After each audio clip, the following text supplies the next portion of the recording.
I actually have another fun fact about me to share with you guys.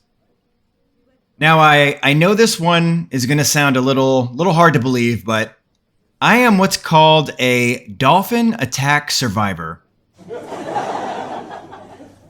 Yes, you heard that correctly.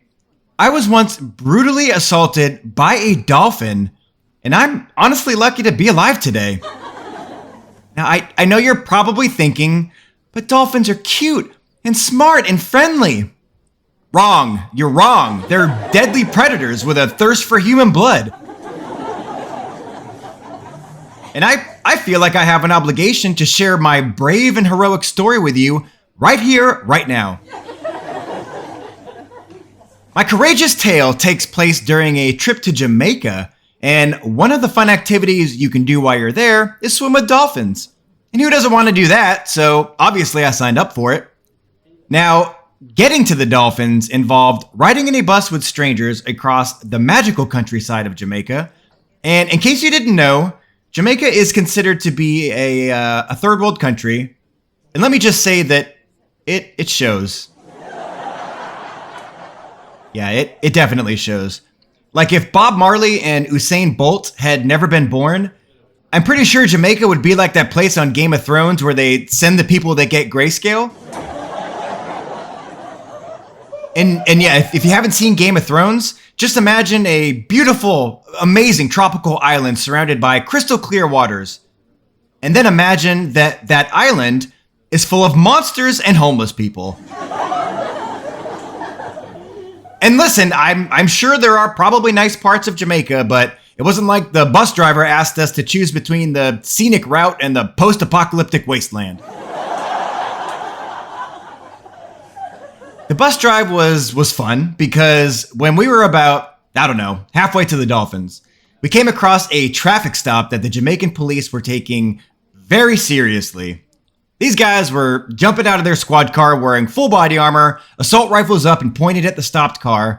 And to top it off, they were letting a dog out of the back seat, so whoever they had pulled over wasn't going to get far if they tried something stupid. But as we were driving by, I saw the driver's face, and it was the same shade of milky white that mine is, which, to be clear, was the opposite color of the officers that were pointing assault rifles at this gentleman. And I did start to get a little bit nervous.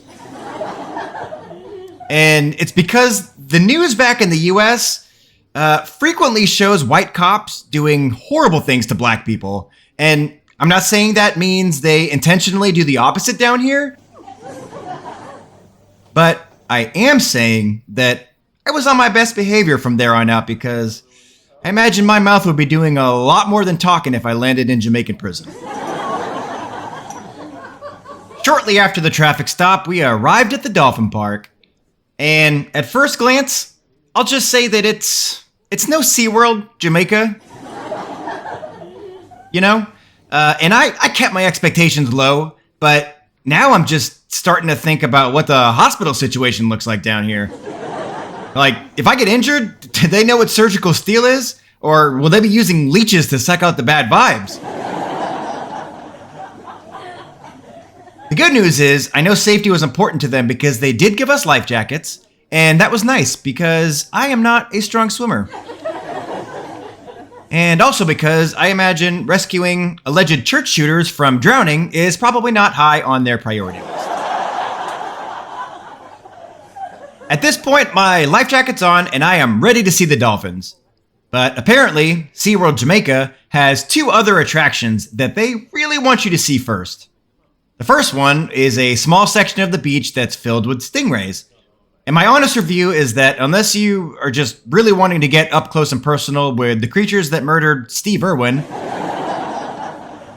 may he rest in peace, you can skip that part. The second attraction is a very agitated shark swimming around in a very shallow pool of water. The guy leading our group said, "We can get in and touch the shark," but I respectfully declined. And I think it's because I was worried that the shark might thrash on over between my legs and start chomping. And once again, I don't know what the hospital situation looks like in Jamaica, but I'm pretty sure that they are not known for how awesome they are at reattaching penises that get bitten off by sharks. Finally, we get to the big show with the dolphins. They tell us that there are 2 things we'll get to do with the dolphins. One is we get to ride the dolphin around for a few laps, and the second one is that they'll take a picture of the dolphin giving him a kiss on the cheek. What they don't tell you until much later on is that they will hold that picture ransom for $50. So make sure you have cash with you if you ever decide to do this. Now, the one thing they stress while you're waiting in line is that while you're floating there, you must keep your hands down to your sides at all times. Now, that seems like a pretty simple set of instructions, right?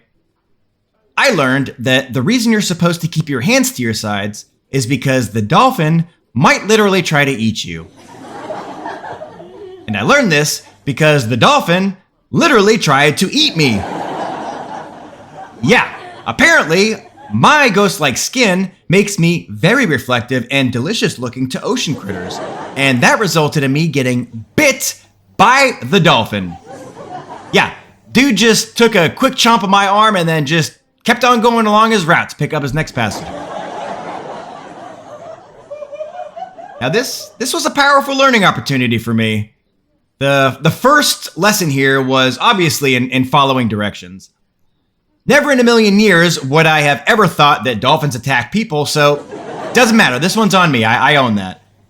But the second thing I learned was that dolphins, they have teeth. Did you know that dolphins have teeth? I didn't know that. I guess I don't know what I thought. I just assumed that they swallowed stuff like a duck, but apparently their stupid little beaks are lined with little tiny serrated teeth to help them, rip the limbs off of humans, I guess. So this stupid dolphin just goes back to work, and nobody saw this happen. Nobody. So instead, I'm just floating there, waiting in line, bleeding out like an idiot. And then once again, I start to stress about the hospital situation and how there's no way this doesn't end without me getting my arm amputated. Finally, I get to the front of the line, and I'm waiting for the dolphin to pick me up, but it's nowhere to be found.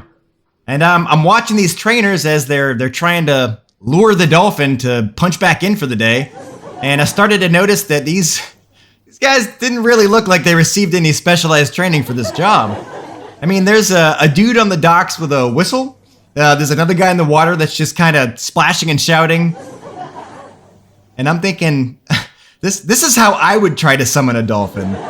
So you guys might need to start thinking outside the box here. They eventually convinced the dolphin to get back to work, and he begins his route to pick me up for a ride. It swims up from underneath me, and they do it while they're upside down so you can grab onto their side fins easier. And so I grab on, and he starts taking me around his little pond. And I gotta say, it was pretty magical. I'm not gonna lie, it was amazing. The only problem that I had was that my arm would not stop throbbing from the bite. And I'm looking at the bite and I'm thinking, just ignore it. It's a once in a lifetime opportunity. When are you going to get to ride on a dolphin again? And then I start thinking that this is a once in a lifetime opportunity. And I think I got to bite this dolphin. Yeah, I'm going to bite this dolphin. I mean, he's already upside down and I have a firm hold on him. He'll never see it coming. And if I'm going to lose an arm over this, you better believe this dolphin's going to remember me. I didn't do it. I didn't bite the dolphin. Don't get all worked up. But how legendary would it be if you just happened to be down there with your family, riding on one of these dolphins, and you see a human-sized bite mark in the fin? You'd be like, I think I know the guy that did this. Anyway, yeah, so they closed out the day with a bonus attraction, which was cool, and it was a giant camel for some reason. I still don't know why they brought that camel in, but I think about that camel a lot, even to this day. But long story short, if you're interested in swimming with very bitey dolphins and seeing huge camels, it might be worth checking out Jamaica.